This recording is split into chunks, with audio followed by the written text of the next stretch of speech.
So what is happening in Israel is nothing to do with Judaism. With 2,000 years of Jewish history, the Jewish state is not Jewish.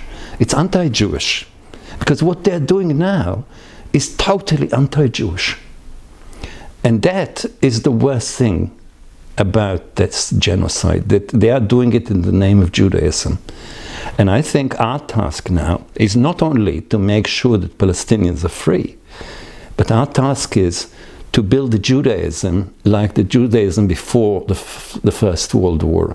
Judaism of internationalist, socialist, humane, cosmopolitan, a Judaism of peace and not a Judaism of war and Zionism. So this is what our task is. Those of us that remember and understand Jewish history have to make sure that Zionism becomes a word that is no longer accepted. That Zionism as a practice, it disappears. Disappears. Please take me home.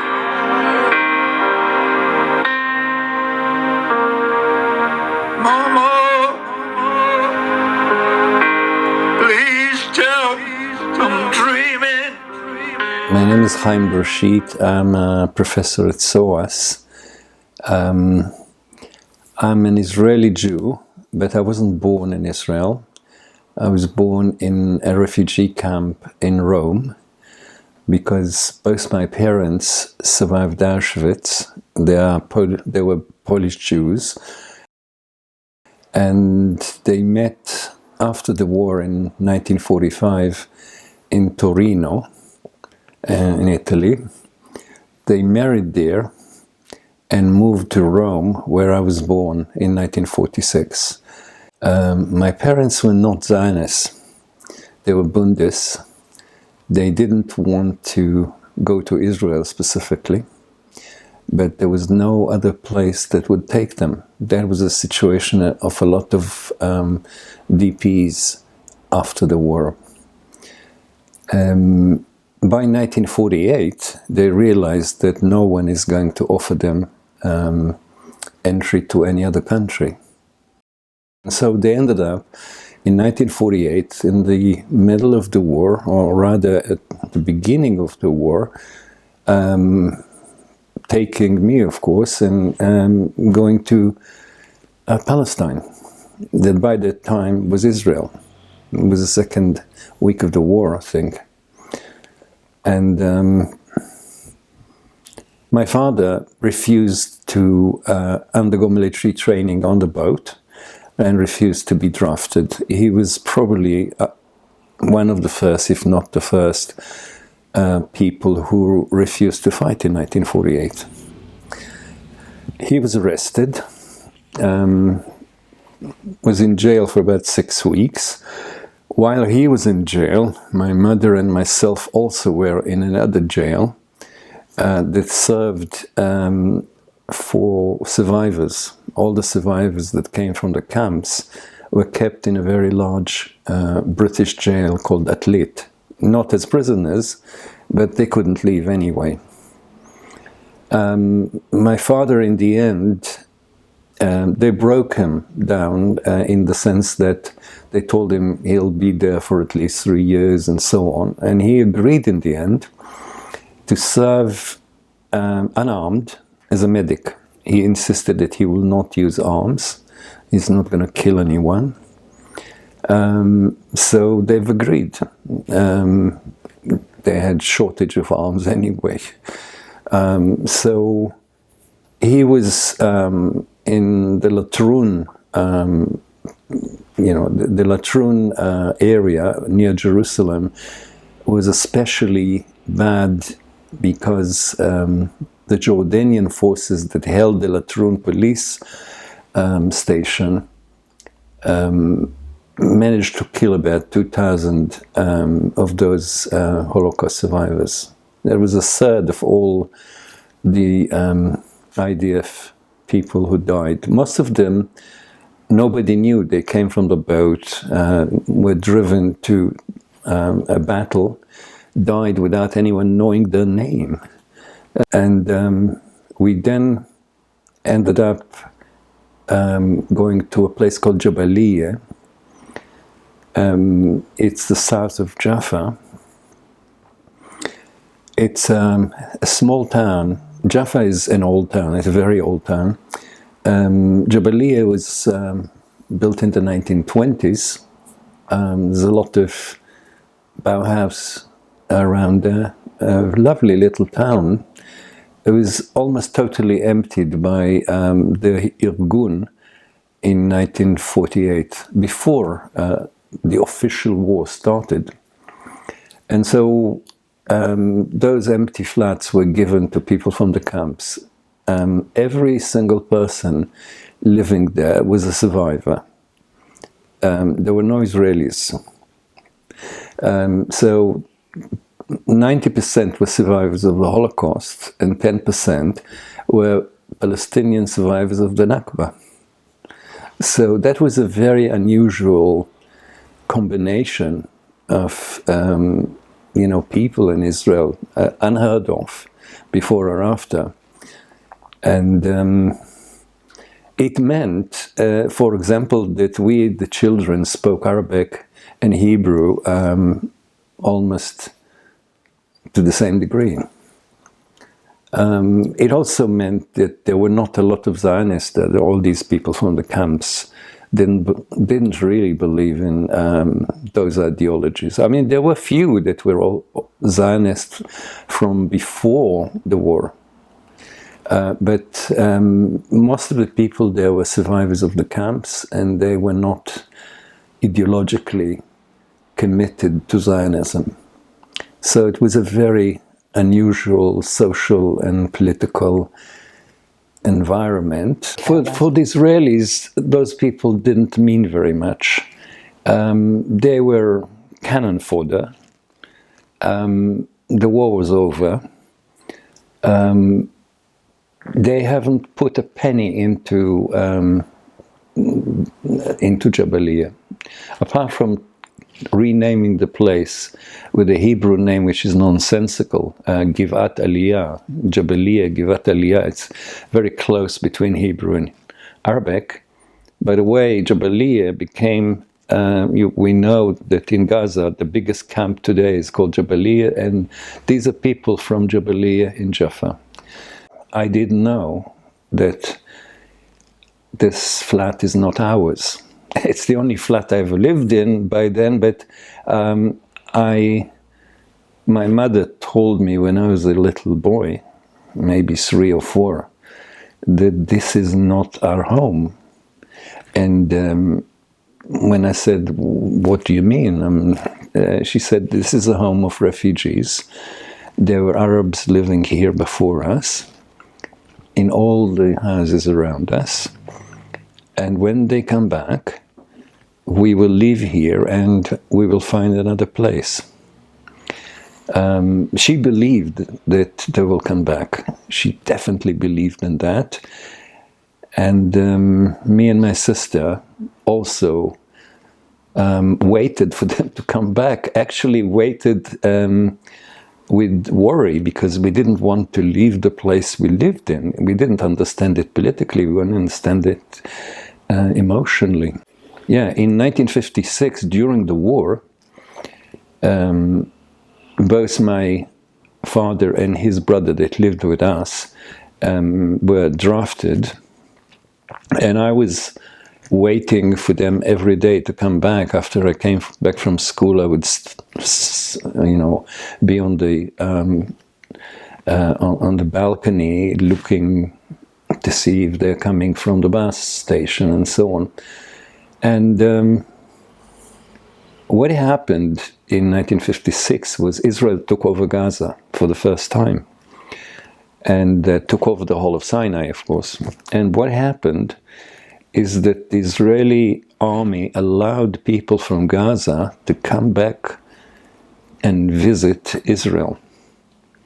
Now, they thought that that will be the beginning of return to begin with, but quite quickly Israel clarified it to those people that wanted to come, that they will only be able to be there for the daytime hours, and they had to go back by 5 or something like that.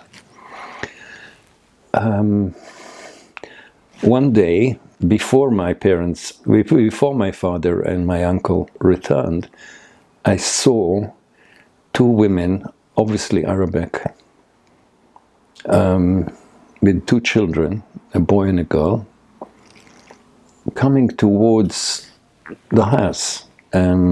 We lived on the first floor, and I was looking down upon the group, and I had a feeling that they're coming to see this place. I was 10.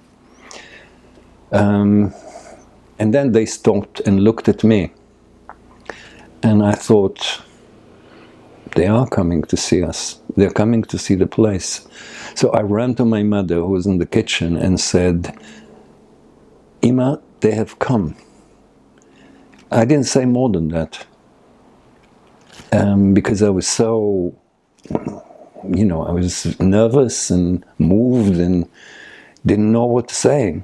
And my mother understood that it's not my father, but it's those people who we always waited for their appearance. She went down, took them up, fed them, and fortunately they had a language between them. Those 3 women and us 4 children, we sat on the floor. The women were speaking at the table, and they spoke Italian, so I was the only one of the children that could understand it. And they told each other about their, what shall I call it, their different genocides. At one point in time, after about 2 hours,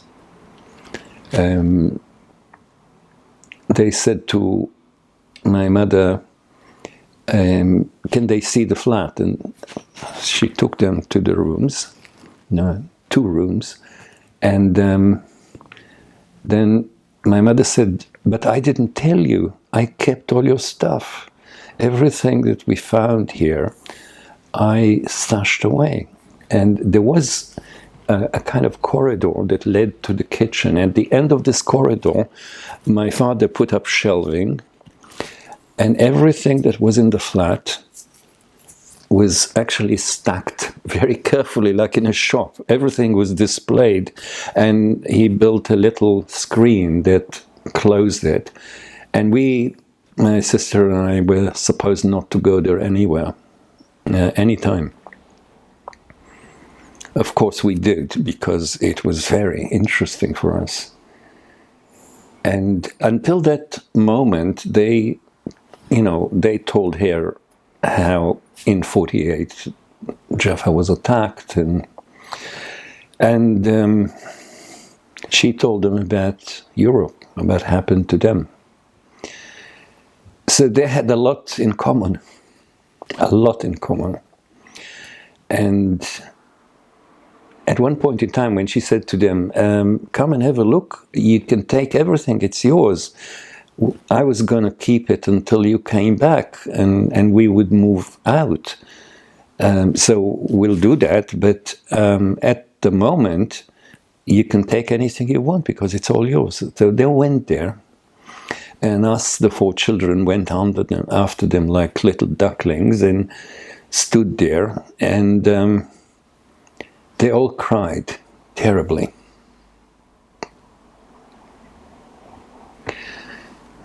They, until then, they talked very well to each other. They liked each other. But this was too much for them. And later my mother said to me, you understand why they cried? Because this is their life that they cannot come back to. And she told me that she thought about the home she lost and the family that she lost. And so the three women stood there, and my mother said, "You must take these things." And they said, "No, we've come by a taxi. We can't really take very much." And she said, "Take anything," because there were also, when we came, there were also photographic albums, and those we sent with someone, a Palestinian that my mother knew, because he said he will bring it to Gaza. Now, one of the reasons why they came back is because my mother sent them the photographic albums that touched them very much. So they wanted to see the flat, but also wanted to see who this woman is.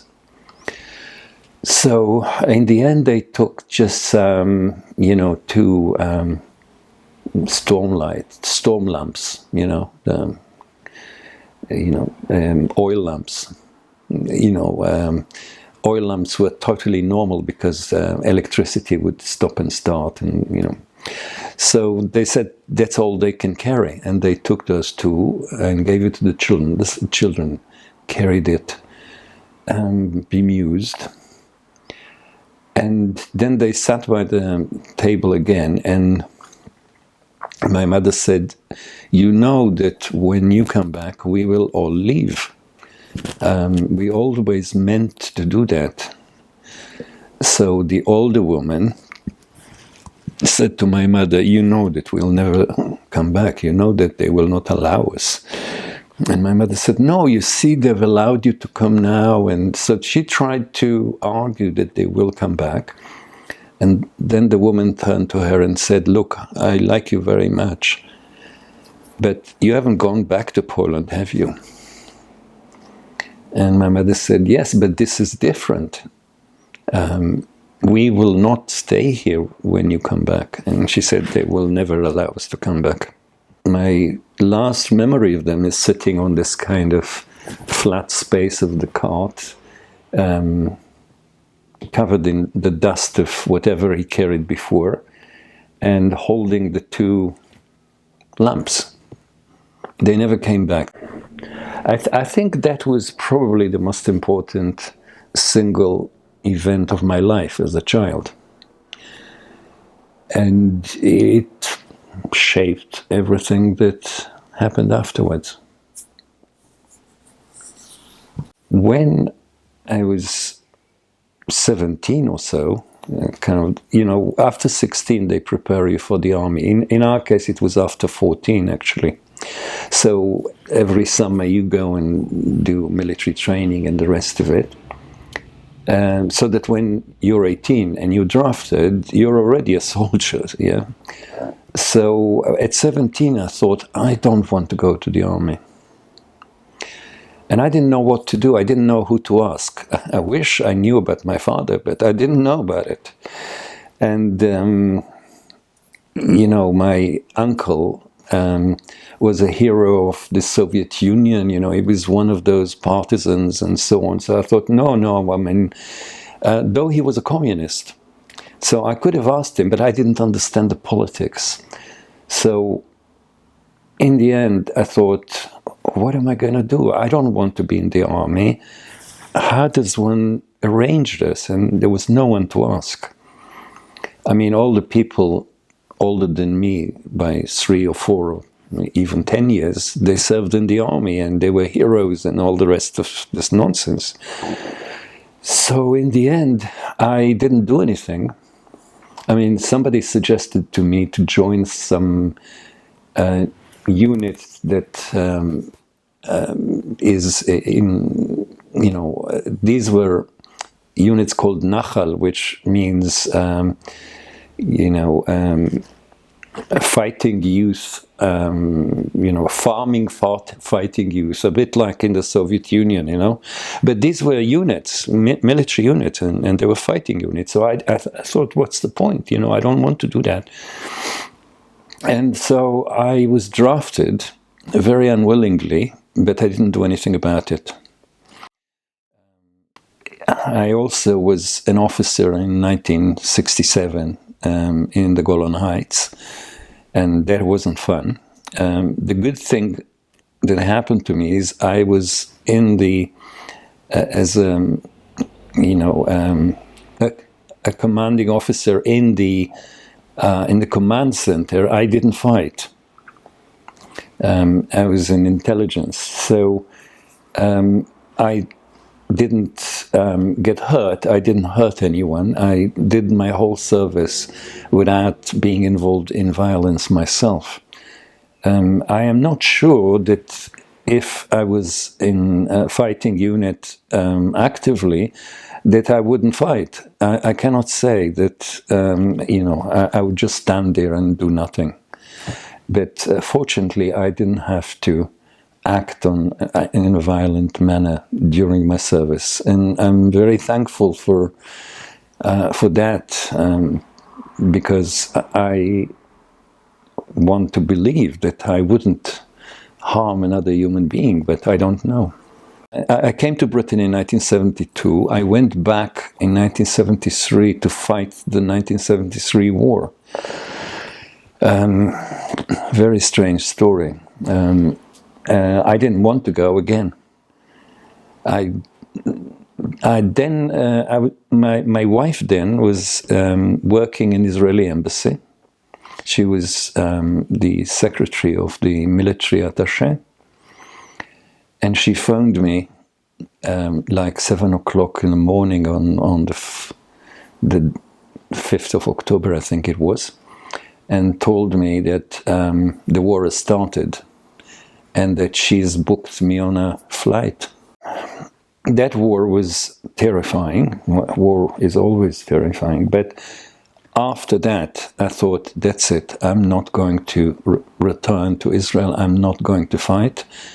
I've had it up to here with this madness, and I'm not doing it. So I haven't done it. I didn't come back to Israel. My wife was working in the embassy. I was studying film in the Royal College of Art, and we had very little money. We both came from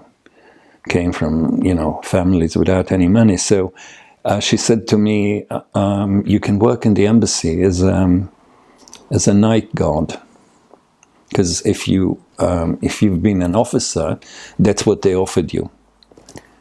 So I worked there for almost 2 years, and then she discussed this with the chief of the Mossad in the embassy. He called her in and he said, would you think that your husband would like to work in the Mossad?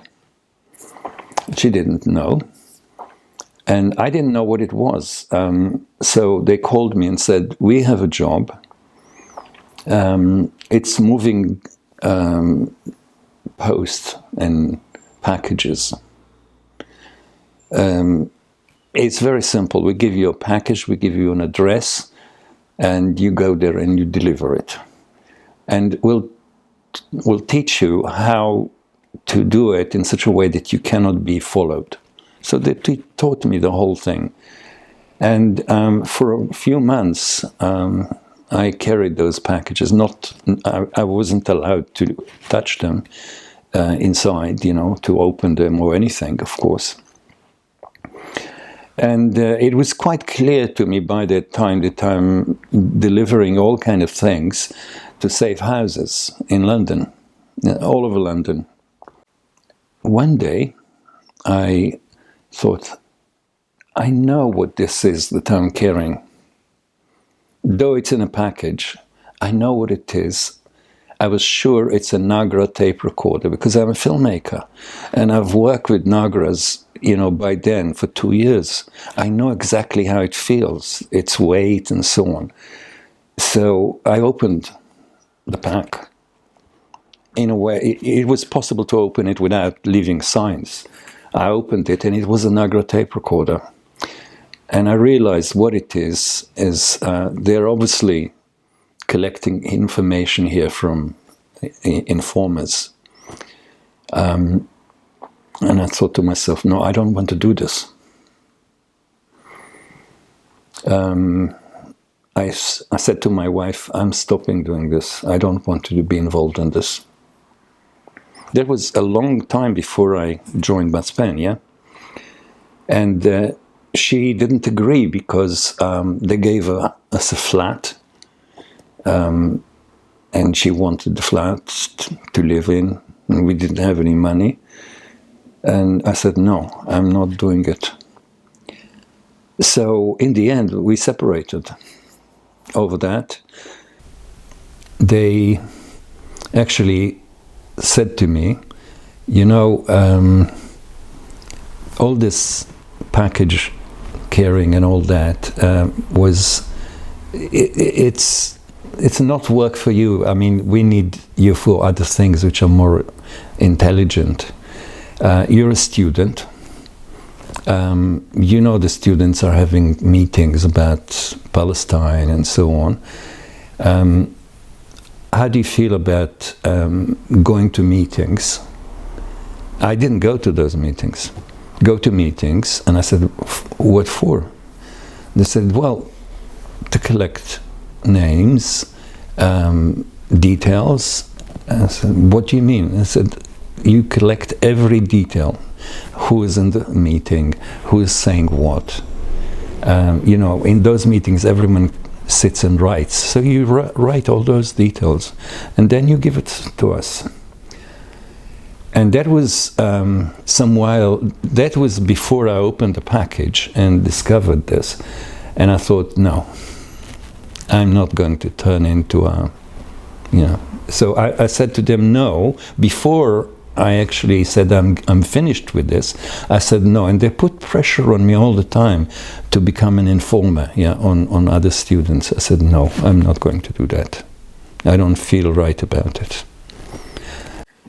Well, you know, Israeli society never forgets if you jilt them. So when I said to the commander in the embassy, I'm stopping doing all that, I'm not doing it anymore, and he said to me, you can't do that. You don't decide that. We decide. And we decided that you're working with us, and you've agreed, and now you're working with us. And I said, what? You think I'm a slave? You can force me to do so? This is a job. It's not for me. I'm not going to do it. And he said, I see you don't understand. To the end of your life, we will be on to you. You will never be free of us. To the end of your life.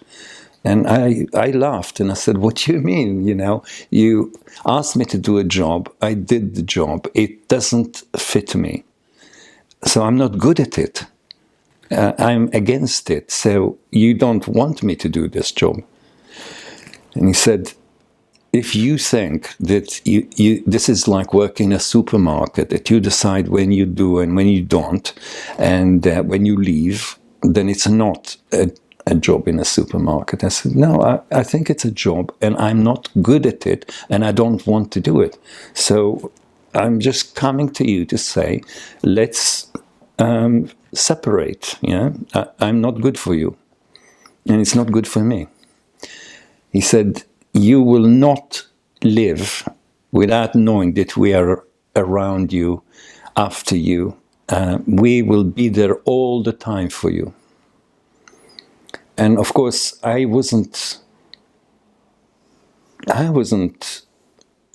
didn't think this is serious.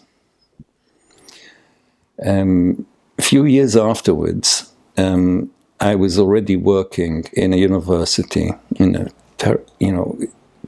very attractive job. I was earning money. I was, doing good work. I was running a film school. And my girlfriend, who's taught in the same film school, and me got a place in Holloway. And we went abroad for 2 weeks. And when we came back, the place was burglared. But it was very oddly burglared. everything was taken out of wherever it was, and on the table there was a display, like everything was very carefully placed. On the beds, on the floor, there was like somebody arranged an exhibition of the whole flat. There was a cash box with about £100 in it, because I was working on film, and that was the cash box of the production. Of course, I didn't hide the key was in the cash box. So they opened the cash box, arranged the money according to denominations. They didn't take a penny. I called the police and showed them this. They were quite impressed, two very burly policemen, and they said to me, "You have some serious enemies, haven't you? Can you think who they are?" And I said, "I don't know," but I started realizing I didn't want to share it with them. And they said, "Whoever it is can harm you at any time. They're trying to tell you that you're not free and that they're after you. You better give us their names if you know." And I said, "I don't know." Because what could I have said? And he said to me, "But they know you very well. Otherwise I wouldn't have done it like that. So you must have an idea of who they might be." And I said, "I have no idea." They didn't believe me. So this was an example. I mean, at other times they threw bricks through the windows and so on. But a number of times in the years after that, they reminded me that I'm under surveillance.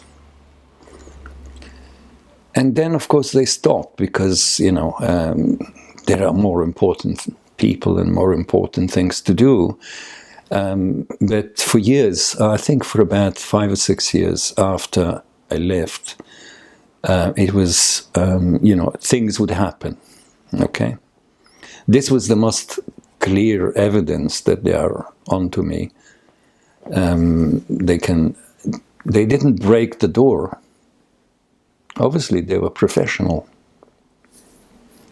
So they did what they said they would. They were after me all the time, reminding me that I'm not free because I jilted the state of Israel.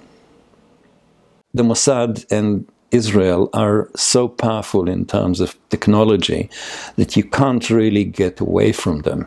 When I was working on my book about the IDF, I finished the book. I was sitting here with my computer, and it blew up. But not only did they burn the computer, they burned all the backup drives that were connected to it. And I was an idiot. I always had the backup drives. I had 4, and they were all connected. And I lost all the material, and I thought I lost the book. Fortunately, it was on a little USB drive. And even on the 7th of October, I thought that it couldn't have happened like the Israelis are saying. Now, I have written a whole number of times in the last few years that Israel is going to move from ethnic cleansing to genocide. I've written it like 10 times. I've spoke about it. And I have argued that Israelis are more brutal than most of the other occupations in the world for years. But I didn't know, neither did Hamas or the Palestinians, how brutal Israel is going to become this time. And of course, it has a function. The brutality has a function. The function is ethnic cleansing. The function is emptying of Gaza. But that doesn't make it less brutal. That doesn't make it less. I don't know what word to choose about this event, this continuing event. For me, as son of survivors, whose family, the whole family of my parents, died in the Holocaust, for us to actually witness this kind of genocide by Jews, I mean, that's just too much. There is really one too much. I think since the 7th of October, our life is just about Gaza. It's one thing to know that it's coming, and another thing to witness its horrific nature when it comes. And of course, this is all done for very good reasons. Israeli reasons. They want Gaza without anyone there because they want to have a oil and gas port. They want a new Suez Canal to Gaza from Eilat.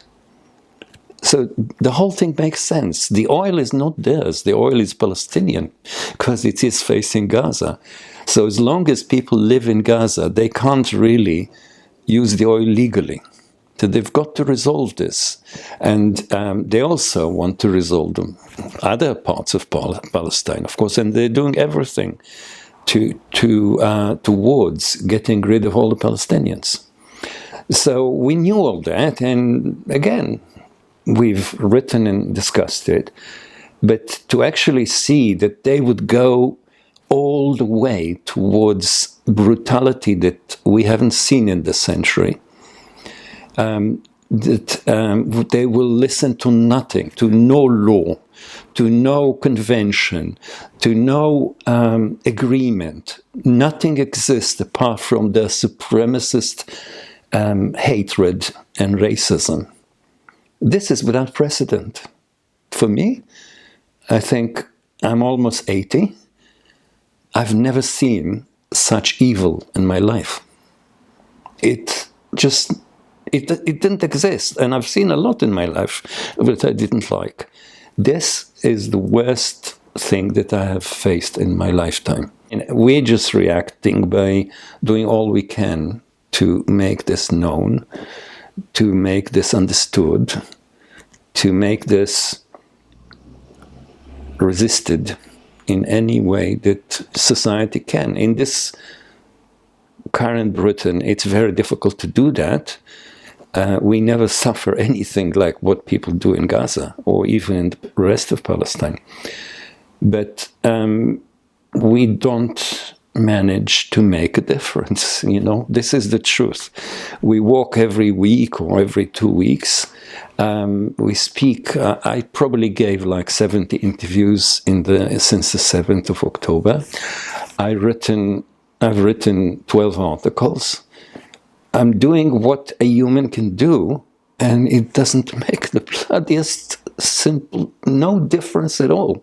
We can't save a single Palestinian child. This is not Israel alone. This is the West against the rest. And the West is in serious decline. I mean, if people don't understand what is happening in Europe now, they should remember that this has happened before the First and the Second World War. The society is in terminal decline. The society that goes willingly into genocide and into Nazism and fascism, this is a sick society. I'm a historian, I know that. And that's the story that all of us historians are now telling people, and have for years. I don't know. You have to do what you're doing, okay? I have to do what I'm doing, because I have to live with myself. I have to look in the mirror, you know, all that. But I have to also admit to myself that it doesn't make a difference. Look, there's no way going back to what was before. There's no way going back to this apartheid and to this slavery of the Palestinians without any rights and without any future. There's no way back there, because the whole world understands this now. It didn't before, it understands it now. And Therefore, Zionism is in its terminal stage. However, we have to remember that empires, even small empires like Zionism, it might be small, but it's very powerful. Not just because of its arms and armaments and money, but it's very powerful because it is actually forcing bigger governments, bigger countries, bigger regimes, richer and more important than itself, into positions that serve Israel. Israel is now in a terminal decline. It is declining financially, it's declining socially. It's never been as divided as it is today. No society anywhere today is as divided as Israel.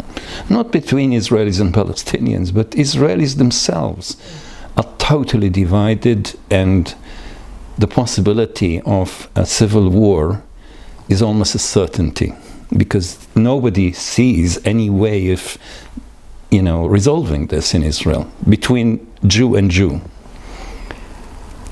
But in the meantime, the killing goes on.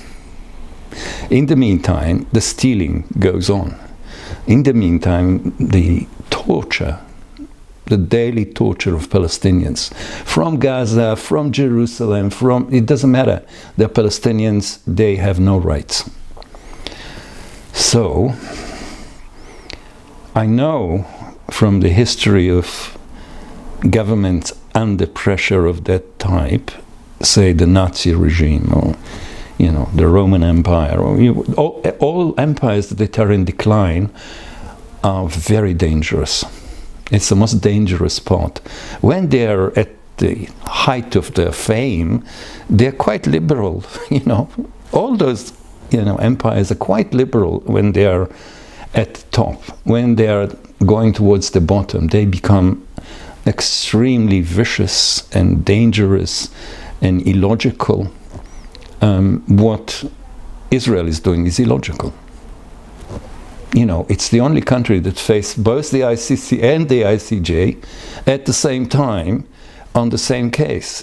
This is without precedent.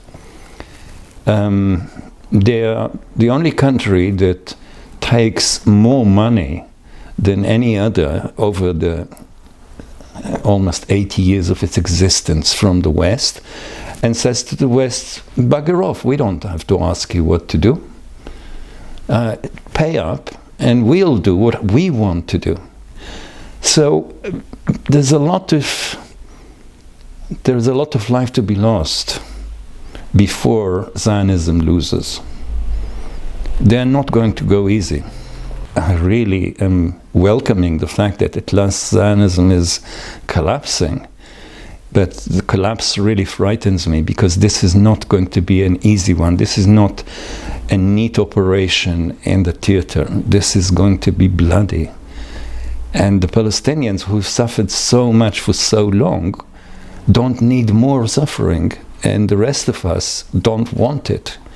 Modern armies are very technological, are very innovative, are very involved with every possible innovation that comes about.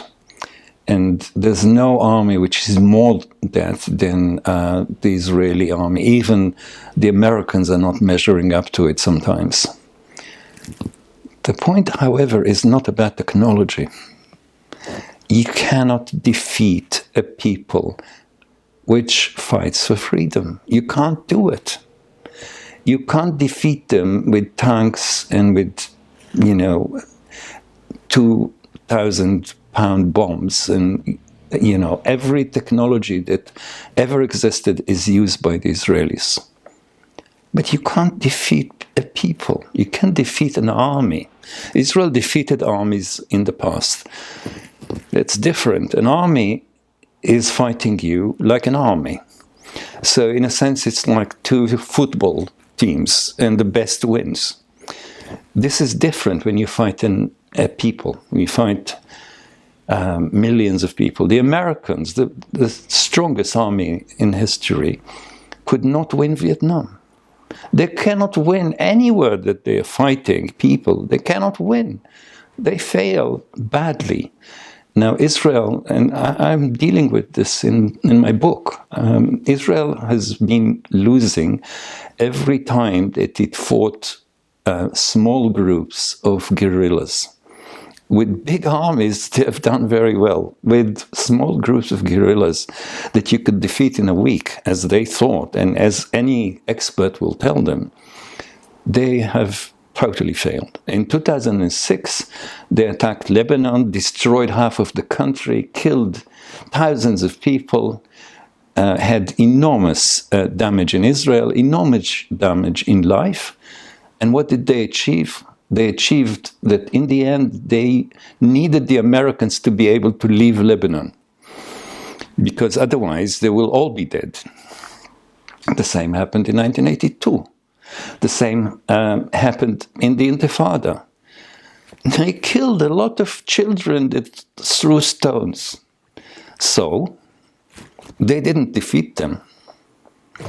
And Gaza has been attacked more times than I can actually count. And in each attack, the results were terrible for the Palestinians. But nothing was as terrible as this. This Nakba is like already costing 6 or 7 times of the first Nakba in life. And it's not even near the end. And we haven't even started counting the people under the rubble, and the people that just died from starvation, the people that just died from disease, water, so, and of course they won't stop dying, because where are they now going to live? Where are they going to get treated? Where are they going to school? Where are they going to university? Where are they going to exist? There is no place for them to exist. What Gaza means for me is that there is no law, there is no order, there is no system of understanding justice whatsoever. You can do what you want, you can do as much violence, damage, death and destruction as you want. Nothing will happen to you. Well, in a world like this, anything can happen. And it seems that it's about to happen, and it's very frightening. So I think people understand this everywhere. They understand that Gaza is a test for humanity. It's not a test for the bloody Israelis. It's a test for humanity. Either we fail or we pass. And at the moment, we're failing.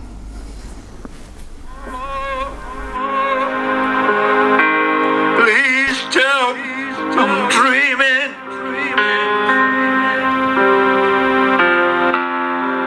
And I'll wake up soon. And I won't be alone. Mama, it's dark here. Daddy, stop breathing.